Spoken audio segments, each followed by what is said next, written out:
Assalamualaikum warahmatullahi wabarakatuh. Hamdan wa syukra lillah, nahmaduhu wa nasta'inuhu wa nastaghfiruh, wa na'udzu billahi min syururi anfusina wa min sayyiati a'malina. May yahdihillahu fala mudhillalah wa may yudlil fala hadiyalah. Asyhadu an la ilaha illallah wahdahu la syarikalah wa asyhadu anna Muhammadan abduhu wa rasuluh la nabiyya ba'dah. Wa nusalli wa nusallim ala sayyidina Muhammadin ibni Abdillah, amma ba'du. A'udzu billahi minasy syaithanir rajim. Bismillahirrahmanirrahim.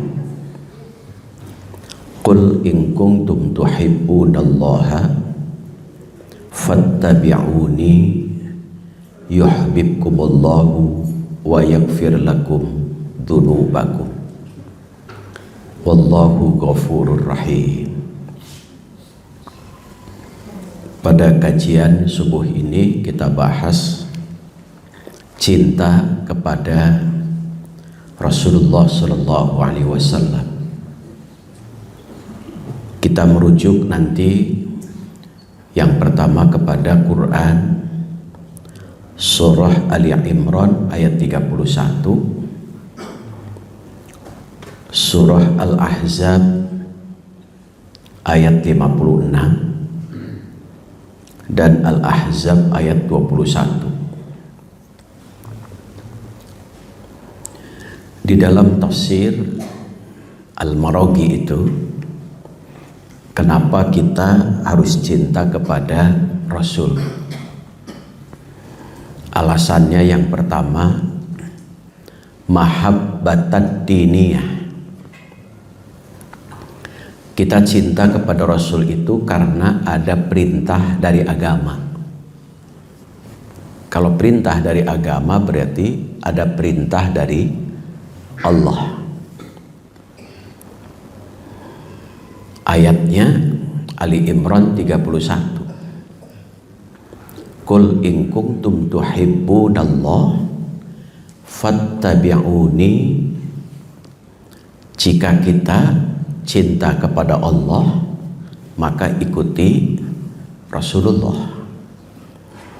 Dalam istilah fikih disebut dengan ittiba'u sunnati rasuli, mengikuti sunnah Rasul. Itu alasan yang pertama, karena ada perintah dari agama. Kalau perintah dari Allah, tidak ada alasan kecuali sami'na wa ata'na. Kami dengar, kami siap taat. Sehingga standby already all time. Itu. Kalau dalam istilah tentara, polisi, siap. Tidak ada kata tidak. Kalau perintah dari komandan itu. Ini Allah langsung yang memerintahkan. Yang kedua, kenapa kita harus cinta kepada Rasulullah? Mahabbatar rahmah. Karena kita cinta kepada Rasulullah, Rasulullah begitu sayang kepada kita. Coba waktu Mi'raj, Rasul mengucap salam kepada Allah. At-tahiyatul mubarakatus salawatut thayyibatulillah. Salam penghormatan kepada Allah. Allah kemudian mengucap salam. Assalamu alaika ya ayyuhan nabi. Rasulullah dapat salam dari Allah, tetapi disampaikannya untuk kita semua. Coba kalau bapak, ibu dapat salam dari KDM, Sampaikan nggak itu ke kita? Pastikan hanya sendiri itu. Saya dapat salam dari Bapak Gubernur, sudah saja. Rasul dapat salam dari Allah, assalamu alaika ya ayyuhan nabi. Karena cintanya terhadap kita, padahal saat itu kita belum ada, kita sudah disebut assalamu alaina. Tuh jawabannya, salam untuk kita semua. Jadi luar biasa. Dikhususkan lagi, wa ala ibadillahis salihin. Salam bagi hamba Allah yang soleh. Itulah bukti cintanya baginda Rasul kepada kita. Menjelang wafat saja, pertanyaan yang diajukan oleh baginda Rasul kepada malaikat Jibril mengenai umatnya. Kan kalau malaikat Jibril akan mencabut nyawa, minta izin dulu itu kepada Rasul. Ya Muhammad, saya ada perintah untuk mencabut nyawa. Bagaimana pendapat? Kira-kira kalau tetangga bapak, sahabat, saudara, bapak ibu mau meninggal, malaikatul maut minta izin gak itu? Ke tetangga. Pak, Bu, bapak ibu mau maut, saya izin, kata malaikat, boleh nggak? Boleh nggak kira-kira itu? Pasti orang-orang yang mencintainya nanti dulu malaikat tunda dulu, itu tunda dulu malaikat, karena saya masih punya tanggungan ini. Hawatos istri saya masih cantik, suami saya masih gagah, anak-anak saya, cucu saya masih banyak, kan pasti itu. Nah, ketika Rasulullah SAW menjelang wafat bertanya kepada malaikat, bagaimana umat saya? Lalu malaikat menjawab, umatmu dijamin masuk ke surga. Lega rasanya. Lega itu ketika ada jaminan umatnya masuk ke surga. Silakan kalau begitu. Jadi luar biasa itu cinta Rasulullah kepada kita. Hanya kitanya yang kadang cuek together itu.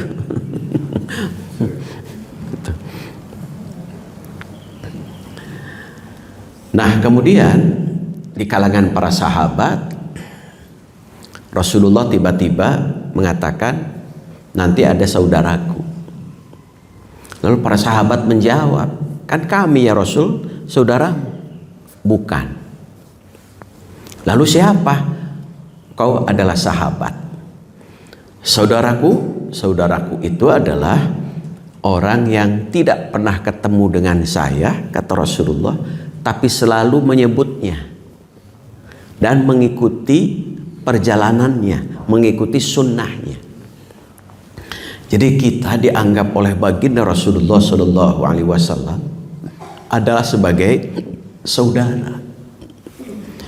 Makanya sholawat itu Allahumma sholli ala Sayyidina Muhammad wa ala ali. Itu kalau merujuk pada hadis itu, kita juga disebut, yaitu sebagai saudara. Itulah bukti cinta bahwa Rasulullah mencintainya. Karena begitu sangat cintanya Rasul kepada umatnya, maka kita juga cinta kepada baginda Rasulullah itu. Kemudian yang ketiga, mahabbah as-syafaqah. Kenapa kita cinta kepada Rasulullah? Karena kita mencintai manusia biasa. Yang jadi contoh, suri toladan itu manusia sama dengan kita. Kalau misalkan bapak punya manki, dilatih oleh bapak supaya niru perilaku kucing, kira-kira manki itu bisa nggak itu? Nggak bisa kan? Yang salah siapanya? Pelatihnya. Kok si manki suruh niru perilaku kucing? Maka kita mengambil contoh suri teladan Rasulullah itu karena Rasulullah manusia biasa. Rasul makan, Rasul juga punya keluarga, Rasul minum, lapar, Rasul puasa, kita juga puasa. Maka mengikuti sunnah Rasul itu, kita lihat sunnah itu diartikan oleh bapak dengan anak berbeda. Tapi tarapas saya perbedaan anak dengan bapak. Kalau Umar bin Khattab mengartikan sunnah itu irsyad. Sebagian irsyad, sebagian tasyri'. Ada sebagian apa yang dilakukan oleh Rasulullah itu hanya anjuran. Ada juga yang dilakukan oleh Rasulullah itu sebagai hukum. Contoh, Rasulullah makan dengan 3 jari. Kira-kira hukum atau anjuran itu? Anjuran. Karena dengan 3 jari yang dimakan oleh Rasulullah kurma. Kan bisa. Bapak makan dengan sayur lodeh. 3 jari tiasa teh mual tiasa, atau dengan sayur asem nggak bisa itu. Makanya ada kaitannya perilaku Rasulullah itu berkaitan dengan budaya Arab. Maka anjuran itu tidak menjadi hukum. Tapi kalau Rasulullah mencontohkan sholat menjadi hukum.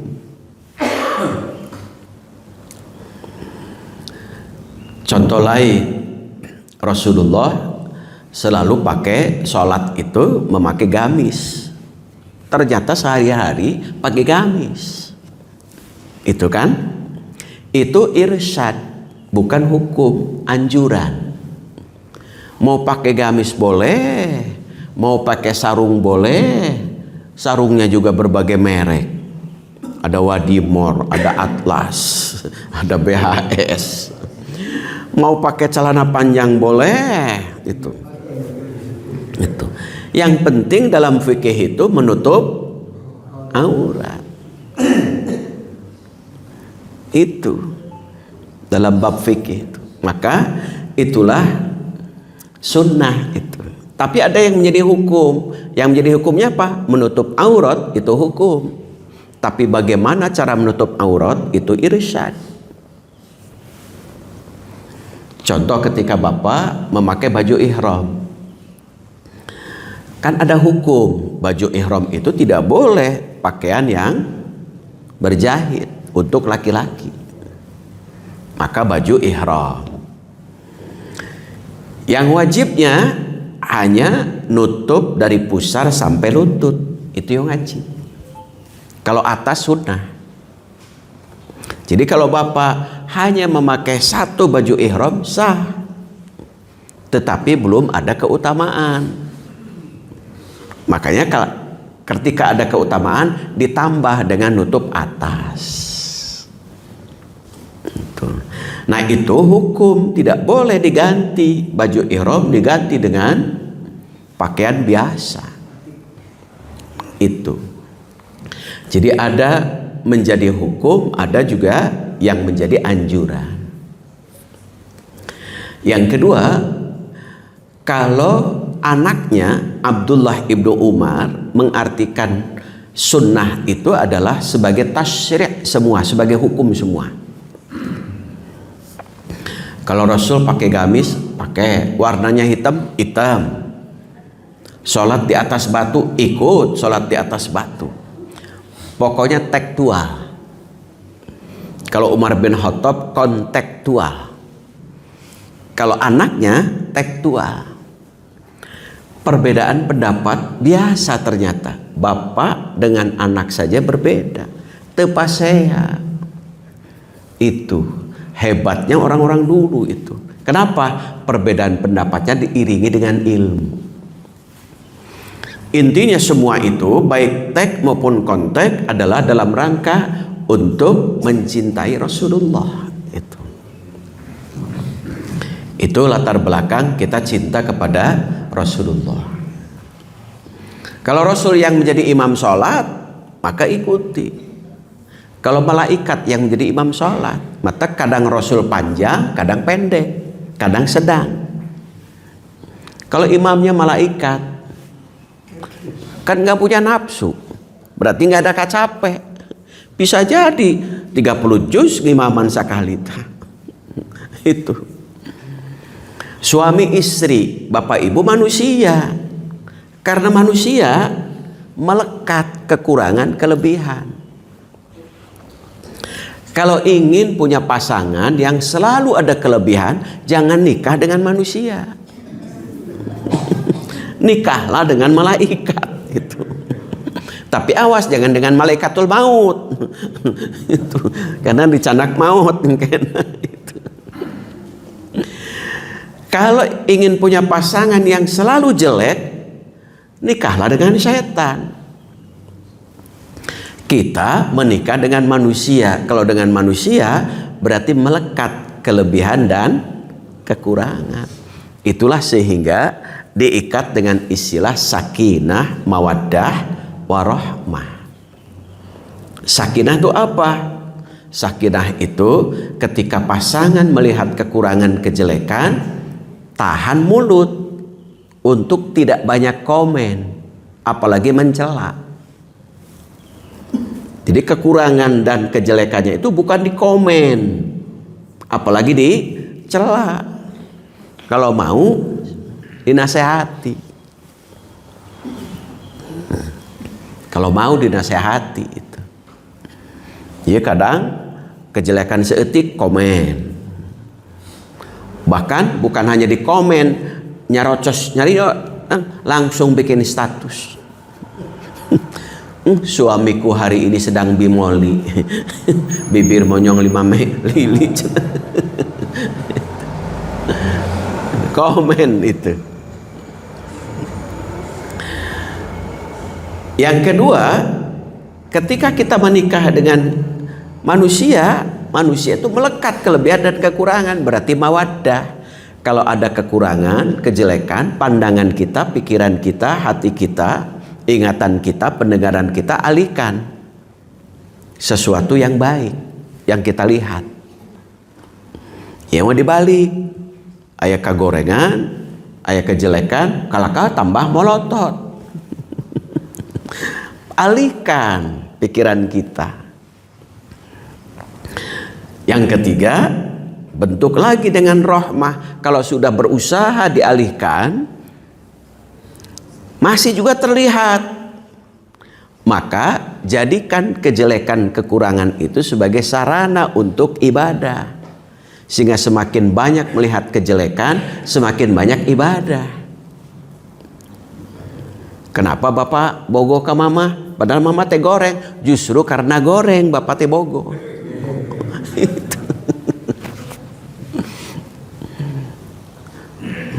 Nah, mama bogo ke abdi. Justru karena bapak goreng. Sok manfaatna apa cenah. Pami bapak goreng, mata mama bogoh ka goreng nana. Ketika bapak angkat, mama teh reug-reug. Tenang. Cobi upami bapak kasep, bapak angkat, mama teh tenang. Da seueur mata nu ningal. Tapi ari goreng mah, mama teh duka musibah, duka nikmat gitu. Itu. Jadi jadikan sarana itu. Nah itulah latar belakang kita cinta kepada Allah, kepada Rasulullah Sallallahu Alaihi Wasallam. Nah manfaatnya luar biasa ketika kita cinta kepada Rasulullah. Allah dalam Quran surah Ali Imran ayat 31 diteruskan, yuhibbukumullah Kalau kita cinta kepada baginda Rasul, Allah semakin cinta kepada kita.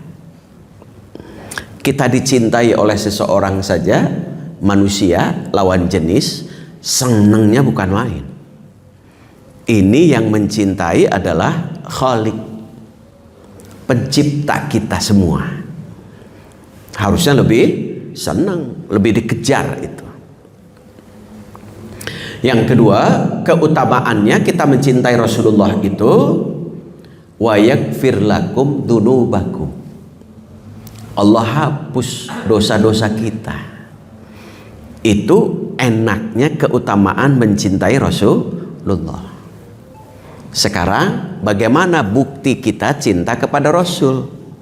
Tidak hanya cinta-cinta tapi tidak ada bukti. Contoh, bukti cinta seorang laki-laki kepada wanita itu dalam Quran, wa atun nisa shadaqatihinna nihlah. Kenapa mas kawin itu disebut dalam Quran dengan kalimat sidqun? Artinya benar, jujur, baik. Shadaqatihinna, jujur. Artinya apa? Bukti cinta laki-laki kepada wanita itu, kalau betul-betul cinta, benar, jujur, baik cintanya, berarti shadaqatihinna, memberi mas kawin. Rek I love you 1000 kali, you love you, I love you, I love you, you love milu, eta. Kalau belum memberi mas kawin berarti belum ada bukti. Maka ada bukti cinta, action lah dalam bahasa anak muda mah.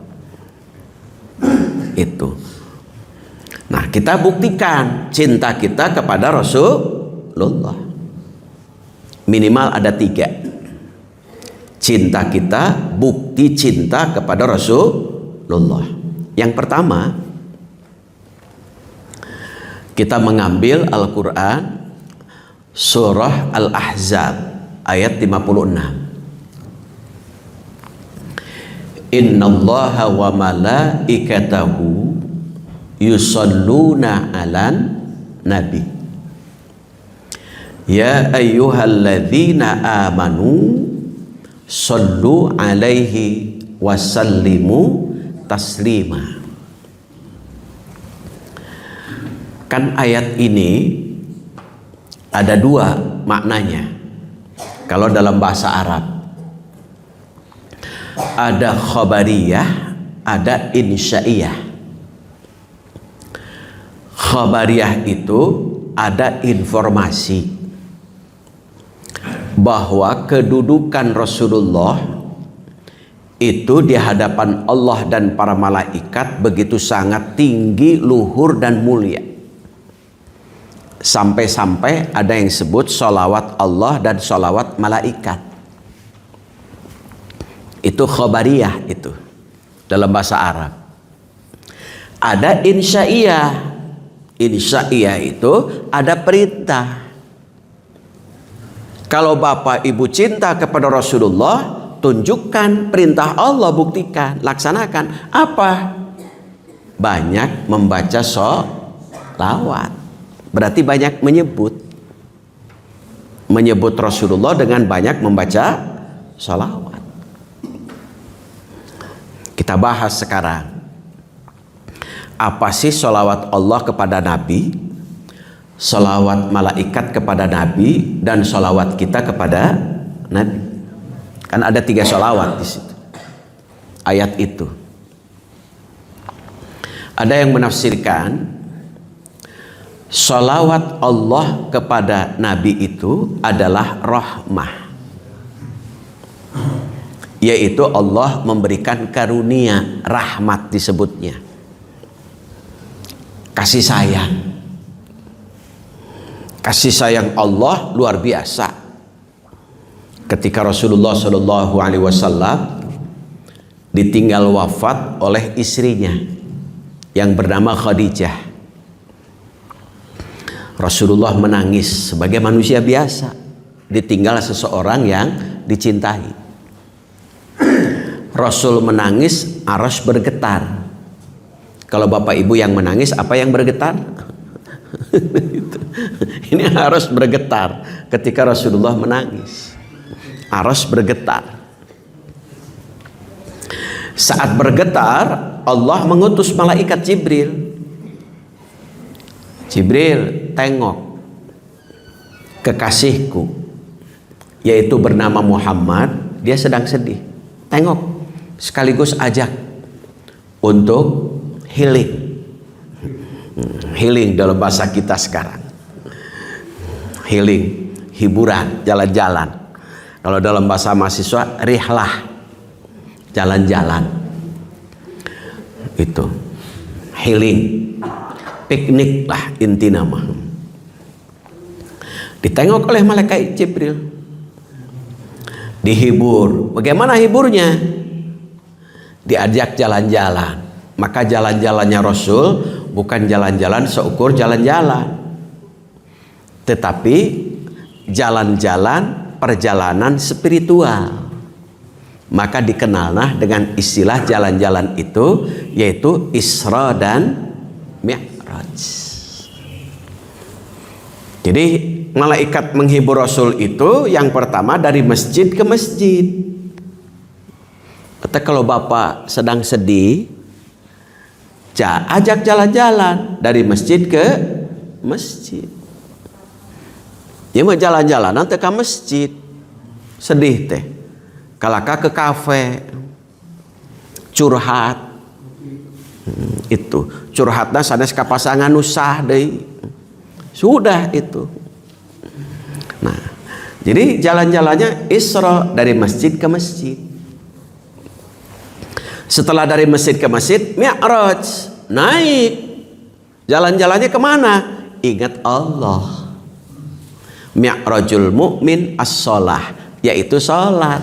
Berarti dari masjid ke masjid, jalan-jalannya untuk apa? Zikir. Puncaknya zikir itu sholat. Kalau kita boleh jalan-jalan kemana? Tadabbur alam. Itulah sehingga kasih sayang Allah kepada Rasulullah rahmat. Kalau kita bagaimana untuk mendapatkan rahmat? Bisa kita juga, supaya Allah memberikan rahmat.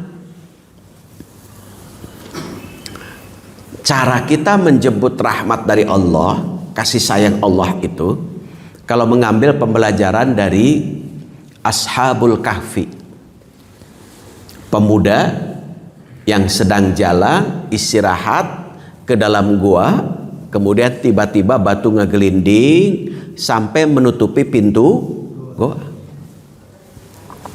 Di dalam gua itu gelap, tapi yang diminta oleh Ashabul Kahfi tidak lampu.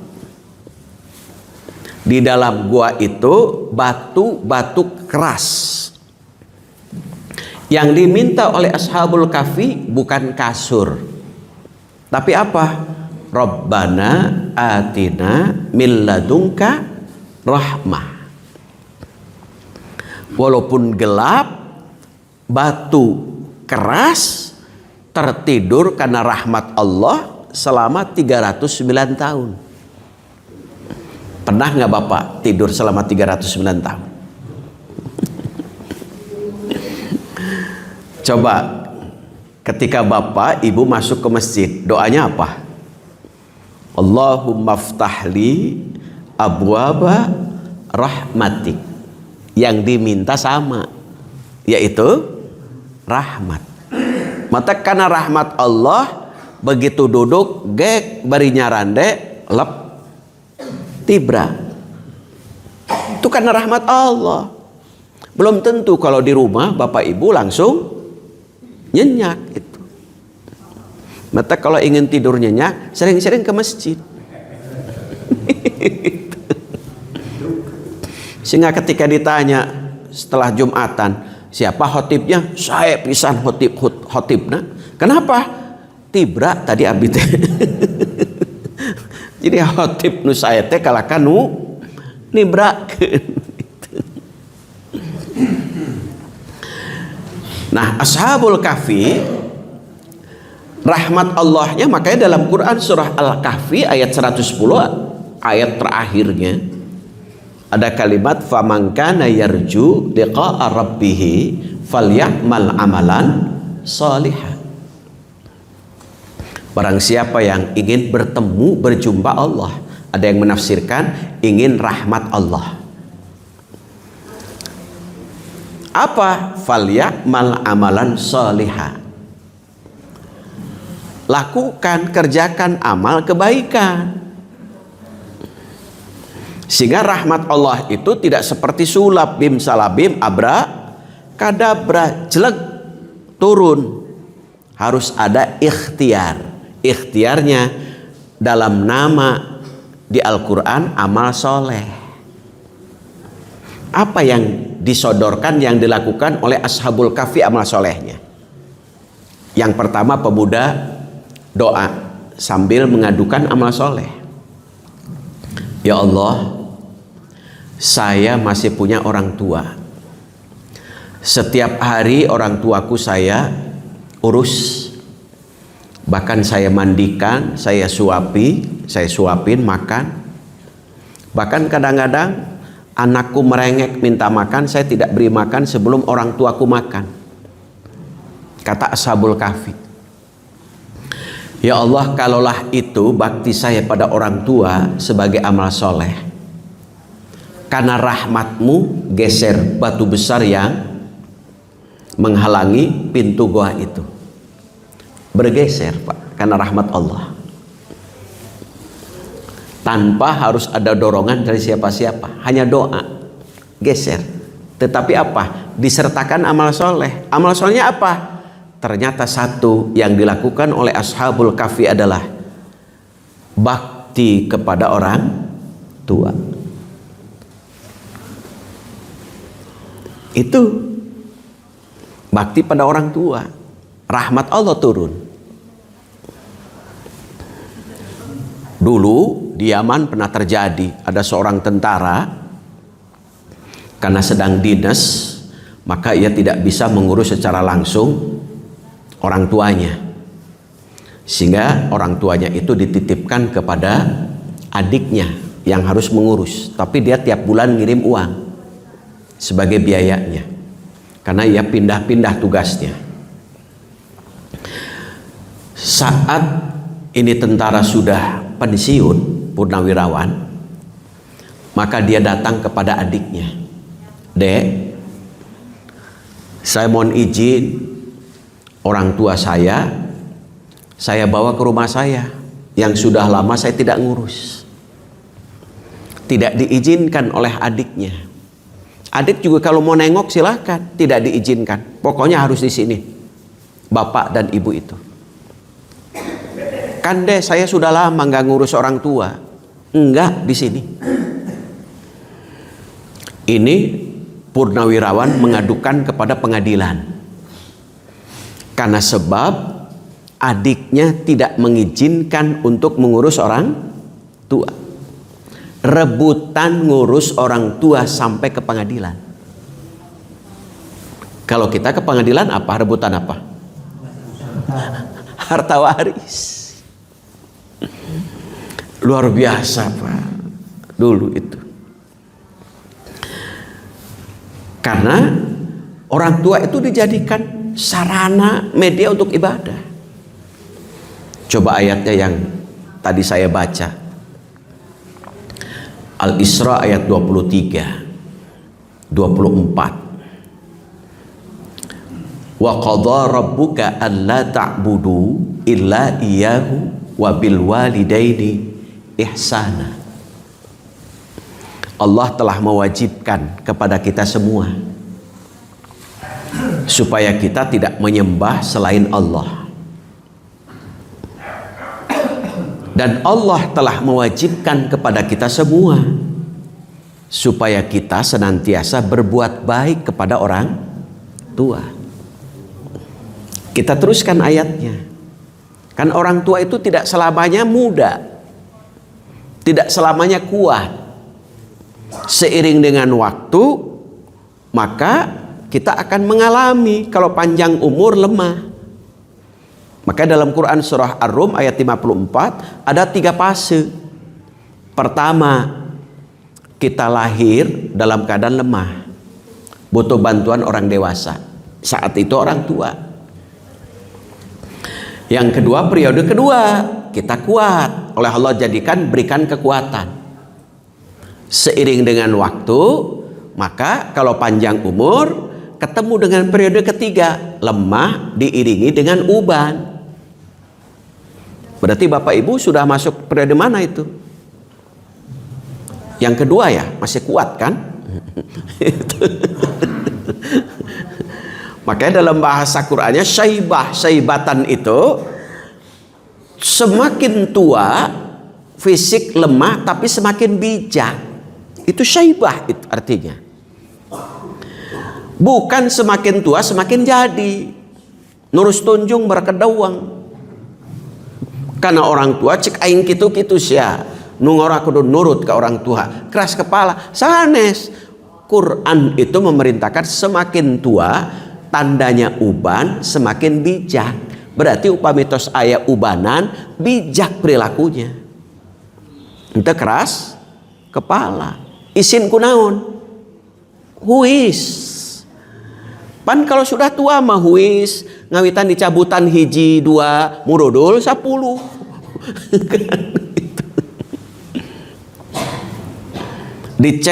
Dicet anggar murudul deui, murudul. Tetap semakin bijak perilaku kita. Nah, seiring dengan itu dalam Quran surah Al-Isra kita teruskan. Imma yablughanna indakal kibar ahaduhuma. Di antara orang tua itu seiring dengan waktu satu saat ada masa lanjut usia. Apa kalau sudah lanjut usia? Kilahuma. Berarti dalam pemeliharaan anaknya. Tuh, gantian. Dulu yang memelihara orang tua, sekarang anaknya yang memelihara orang tua.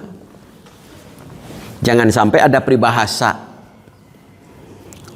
Orang tua punya anak 10 bisa ngurus. Kan orang tua dulu mah putra putrinya teh kesebelasan bola kadang tuh. Kadang ada yang 14 itu. Tapi walaupun anaknya rendei, tunji kan kalau istilah sekarang. Setahun hiji, rendei 14, bisa ngurus orang tua itu. Tapi 14 anak belum tentu ngurus kedua orang tua. 14 anak bisa diurus oleh orang tua. 14 anak belum tentu bisa ngurus orang tua. Kadang silih andelkeun alasanana paciweuh, paket trok, pabeliun, naon deui. Pokoknya mah segala alasan. Jauh tuh.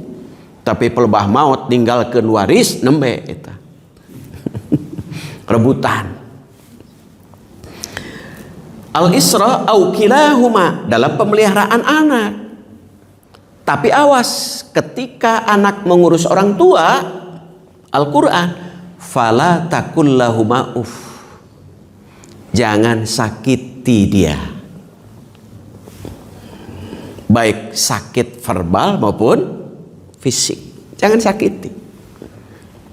Makanya fala takul wala takul lahuma fala fakul lahuma uff wa qulu qaulan karima. Tutur katanya selalu mulia. Nabiullah Ibrahim alaihissalam ayahnya galak, Pak. Namanya Azar. Dia penyembah berhala. Karena Nabiullah Ibrahim punya tanggung jawab untuk merubah ayahnya dari musyrik menjadi tauhid. Dileukeunnan. Tapi ketika terakhir puncaknya, ayahnya marahnya bukan main. Ya Ibrahim, kalau kau terus mengajak Bapak untuk bertauhid, Bapak tidak peduli. Bapak akan usir, bahkan akan siksa. Galak itu. Diusir. Tapi mulianya seorang anak yang bernama Ibrahim. Bapaknya marah, Ibrahim tidak marah. Itu kudu nama anak gitu. Bapak nama kenwai rek marah, rek nyarekan anak betong marah. Ya mau bapak na marah, indung na marah, budak na ngiring marah. Sekalipun orang tua itu marah apapun, semarah apapun, anak tidak boleh marah. Apalagi kesal, apalagi dongkol. Kita lihat dalam Quran surah Luqman. Nyambung dengan Luqman ini. Wa in jahadaka ala an tusyrika bi ma laisa laka bihi ilmun fala tuti'huma. Kalau ada orang tua yang memaksa, mengajak untuk berbuat jelek, di situ ajakannya adalah berbuat musyrik. Yang tidak boleh ditaati itu adalah fala tuti'huma, ajakannya, ajakan jeleknya. Tetapi teruskan lihat, orang tua mengajak jelek, yang tidak boleh kita ikuti adalah ajakannya. Kita teruskan, wasahibhuma fid dunya ma'rufa. Kepada orang tuanya sekalipun mengajak jelek, tetap kita hormat. Padahal orang tuanya jelek, ajakannya tetap hormat. Itu. Sekalipun orang tua itu ajakannya jelek, tetap hormat. Yang tidak boleh ditaati adalah ajakannya. Bagaimana cara menghormatnya? Lihat Al-Isra ayat 24-nya. Wahfid lahuma janahadzulli minar rahmah. Tetap anak itu penuh dengan kasih sayang. Wahfid itu apa? Wahfid itu diartikan seperti burung. Ketika bapak ibu di luar, ketika jauh dari orang tua, silakan kembangkan sayapnya. Artinya karirnya silahkan kembangkan. Potensinya silahkan kembangkan. Sekolah-sekolah yang tinggi. Kerja-kerja yang bagus, silahkan. Apapun kedudukanmu, setinggi apapun pangkat dan gelarmu, ketika di hadapan orang tua, serendah apapun orang tua kita, wahfid. Turunkan pangkat kedudukan kita. Seperti burung, ketika terbang di luar, kembangkan sayapnya, tapi pada saat ia di hadapan orang tua, serendah apapun orang tua kita, tetap harus ditutup sayap kita. Dengan apa? Dengan merasa hina di hadapan orang tua, tapi penuh kasih sayang. Itulah hebatnya untuk mendapatkan kasih sayang. Makanya batu besar itu bergeser karena sebab bakti kepada orang tua.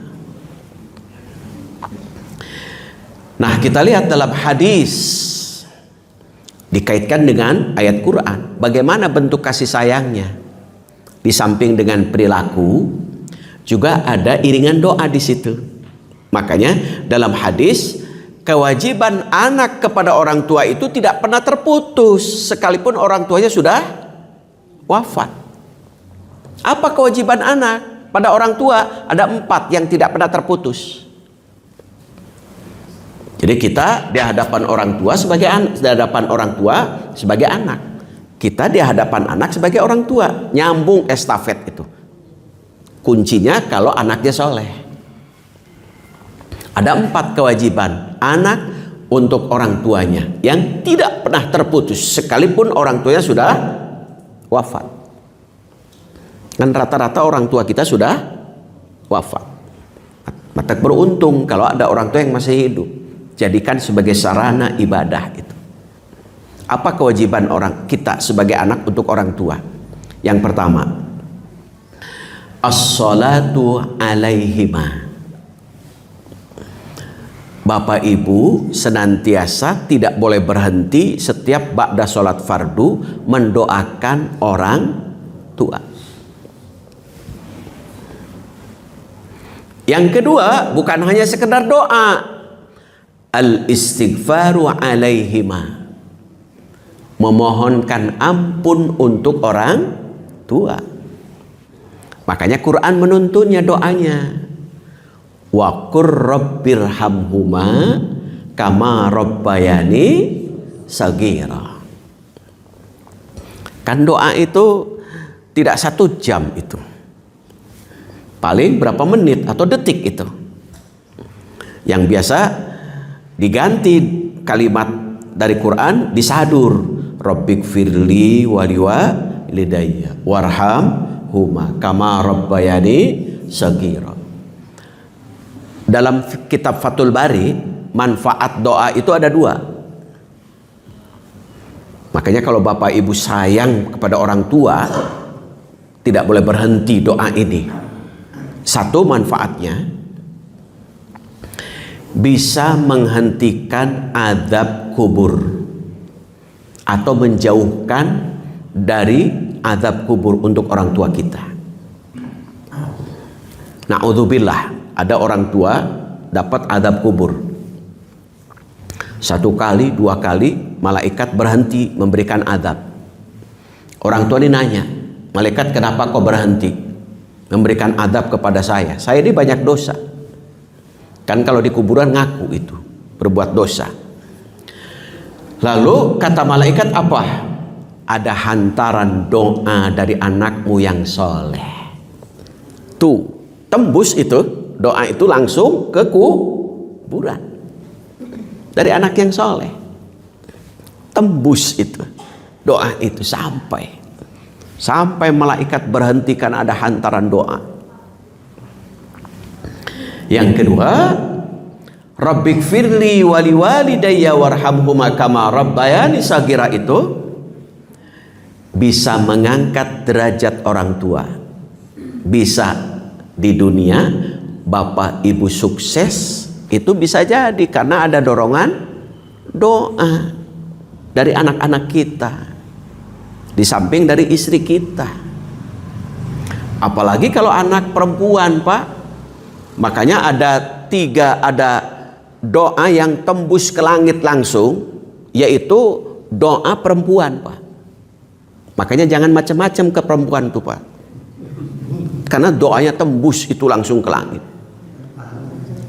Luar biasa. Doa siapa perempuannya? Doa ibu, doa istri, doa anak perempuan. Mata kunaon anu sok nyandung kadang-kadang sok usahana kadang-kadang hancur. Karena bisa jadi doa dari istri pertama doa goreng. Metek upami bapak nanya supaya sukses teh sing sae doana. Alhamdulillah ya Allah, salaki abdi teh baheula mata anu naksir abdi wungkul. Ayeuna geus diurus ku abdi ya Allah, tambih kasep seueur istri anu naksir kabeh alhamdulillah. Kitu kuduna mata. Ieu mah doana benten tos tahajud, witir, baca Quran, doa istri nu sepuh teh, ya Allah, saya ingin dicintai oleh suami saya sepenuhnya. Tapi pada saat keinginan itu dicintai sepenuhnya terhalang oleh istri yang muda. Ya Allah, ceraikan, Al-Fatihah, amin. Istri yang mudanya doa lagi, ya Allah, saya juga keinginan yang sama, ingin dicintai oleh suami saya sepenuhnya, tetapi terhalang oleh istri yang tua. Karena itu ya Allah, ceraikan, Al-Fatihah, amin. Ba'da sholat subuh, doa istri yang tua dikabulkan, dicerai yang muda. 5 menit kemudian doa istri yang muda pun dikabulkan, dicerai deui tanu kolot. Tungtuna jadi ngaduda kan. Itu matak doana sing sae, karena tembus ke langit itu. doa dari istri itu. Itulah hebatnya doa perempuan itu. Maka surat Al-Mujadalah itu tembus ke langit itu. Ada seorang perempuan yang disakiti oleh suaminya berdoa kepada Allah, langsung tembus itu, turun Al-Mujadalah. Makanya Al-Mujadalah itu ada yang menyebut Al-Mujadilah, ada yang menyebut Al-Mujadalah. Siapa Mujadilah? Mujadilah itu adalah Haulah. Dia tembus itu doanya ke langit itu. Luar biasa itu. Nah, itulah sehingga kewajiban anak, satu, as-salatu alaihima, mendoakan orang tua. Yang kedua, memohonkan ampun untuk orang tua. Nabiullah Ibrahim alaihissalam selalu memohonkan ampun untuk orang tuanya itu. Yang ketiga, kewajiban yang tidak pernah terputus untuk anak kepada orang tua itu adalah wa in qadu ahdihima, menunaikan, menyampaikan pesan orang tua. Pesan umum orang tua itu pasti setiap orang tua menginginkan anaknya soleh, pasti itu, selevel apapun. Ayah dongeng, ayahnya copet, ketika pulang ke rumah dia ke kamar mandi, jaketnya digantung. Pada saat dia ke kamar mandi, anaknya mau berangkat sekolah, pak minta jajan uang. Tidak terdengar, diambil jaket itu, ada uang diambil. Baru juga akan ngambil, orang tuanya, ayahnya itu keluar dari jamban. Budak kene geus dicopet sia. Padahal ayahnya copet, tidak mau dan tidak menginginkan anaknya jadi copet. Harusnya kan alhamdulillah ari maneh jika bapak sia. Kudu makan gitu. Teng manuk teng itu. Selevel copet saja menginginkan anaknya soleh. Apalagi level kita, level bapak ibu. Makanya pesan umum itu orang tua pasti menginginkan anak-anaknya soleh. Makanya dalam doa surah Al-Ahqaf ayat 15 ada kalimat yang Allah ingatkan untuk kita. Saya potong ayatnya. Wa aslihli fi dzurriyyati. Ya Allah, solehkan saya sebagai orang tua yang sudah usianya 40 tahun ke atas. Tetapi di situ ada kalimat fi dzurriyyati. Ya Allah, jangan hanya saya yang soleh sebagai ayah, jangan hanya istri yang soleh ibunya, tapi kesolehan itu ya Allah turunkan kepada putra putri kami, supaya putra putrinya juga ikut soleh. Dan hebatnya keluarga besar soleh itu bukan hanya oleh orang manusia yang mendoakan, tapi malaikat pemikul aras juga mendoakan. Doanya diabadikan dalam Quran surah Ghafir ayat 8. Rabbana wa adkhilhum jannati adnin allati wa'adtahum man salaha min abaihim wa azwajihim wa dzurriyyatihim innaka antal azizul hakim. Ya Allah, masukkan mereka ke surga adnin yang engkau janjikan untuk mereka. Untuk siapa? Bagi mereka yang soleh, orang tua mereka, pasangan mereka, keturunan mereka. Tuh malaikat pemikul arsy itu mendoakan karena sebab soleh, bukan karena sebab cantik, glowing, kasep, gagasanes. Soleh itu. Alhamdulillah Pak Ustadz, putra abdi mah namina ge soleh. Alhamdulillah kantun neraskeun kesolehanana. Bapana soleh sami, ibuna Siti Soleha. Itu mah keluarga besar itu. Yang terakhir, kewajiban anak yang tidak pernah terputus walaupun orang tua yang sudah wafat, wa ikramu siddiqihima, menjaga keharmonisan. Matak di situ artinya memuliakan teman, sahabat, saudara. Untuk apa? Supaya tetap harmonis. Walaupun ada warisan banyak, tetap warisan itu sebagai bahasa Arab, bahasa Quran, artinya harta peninggalan yang perlu diberikan pada haknya masing-masing. Tetapi jangan sampai warisan itu berubah menjadi bahasa Inggris. War apa? Perang, san anak. Jadi akhirnya warisan benih-benih peperangan anak karena sebab tidak harmonis. Maka itulah kewajiban anak kepada orang tua. Itulah rahmat Allah bisa dijemput dengan berbakti kepada orang tua. Itu baru satu, insya Allah to be continued, bersambung itu insya Allah. Jadi ulah sinetron wae bersambung teh, ngaji oge kedah bersambung itu. Saya kira itu jelas. Ada yang kurang jelas? Eces, alhamdulillahirabbil alamin. Kita tutup untuk menambah keberkahan pengajian ini sama-sama dengan membaca doa kifaratul majlis. Subhanaka Allahumma wa bihamdika asyhadu an la ilaha illa anta astaghfiruka wa atubu ilaik. Assalamualaikum warahmatullahi wabarakatuh.